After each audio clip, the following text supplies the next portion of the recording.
Macoi Sankritan Day pangthoknabagi mahuta amakhaktamak punsinduna pangthoksi haina Manipur Legislative Assembly gi Speaker Th Satyabrata na phongdorakli. Sankritan hariba art form asi UNESCO gi Intangible Cultural Heritage of Humanity da chankibabu ningsingduna Jawaharlal Nehru Manipur Dance Academy Imphal amadi International Sankritan Day Celebration Committee na sinduna JN Manipur Dance Academy da pangthokiba tarasuba Sankritan Day gi thoramda wafam asi phongdoknaduna speaker na makata na hai tongan ba Mapham singda macoi Sankritan Day pangthokpa asi nungaite makata na lakadaba chahi singda Sankritan Day asi apunbagi oina pangthokminasi Sankritan Day puna pangthoknabagi damak laingang na pangba yaba mateng pangani Hindu lining chatpa miyoi singna lairiba makai Sankritan mutpa nairoi Hindu lining chatpa lamdam asida laibam yoi singna pokpadagi siba faubada Sankritan gi kanglon sing changdaba yadaba oiri Sankritan bu yokhatpa haibasi aikoi khuding gi thodangni aikoi amato oina Sankritan yokhatminasi haiki thoramaduda Sankritan gi lamda thoidok hendokna kathoklaba oja tarani thoida achamba khudol piduna ikai khumnaba suutki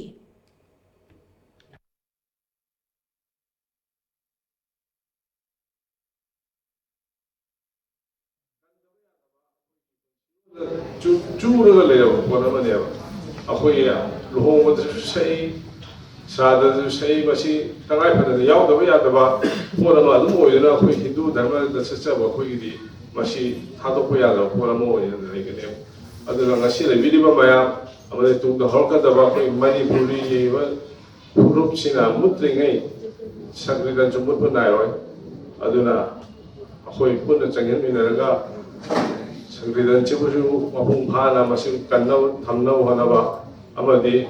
madugi chonjariba sakjariba mayamduna maram oirakanda Manipur sida tagdule tabang dapal lamda mama propo esno Rig beda sam beda athar beda jajul beda da ir be yana leirabani irai amasu yumja kaise dal angang jarma kuthike chalana lai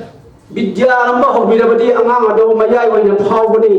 adu masu thangja amasung nongai ji nithau khawada angang ado vidya tamba hokhrabade nithau gi macha masu oirabasu phana kan honar masu vidya gi manamda mabudi function laga mima ado moi thangja numite poriragadi mairan bina mainung ga sungsil laga mathwai thaba mo vidya gi manamda soidal mamani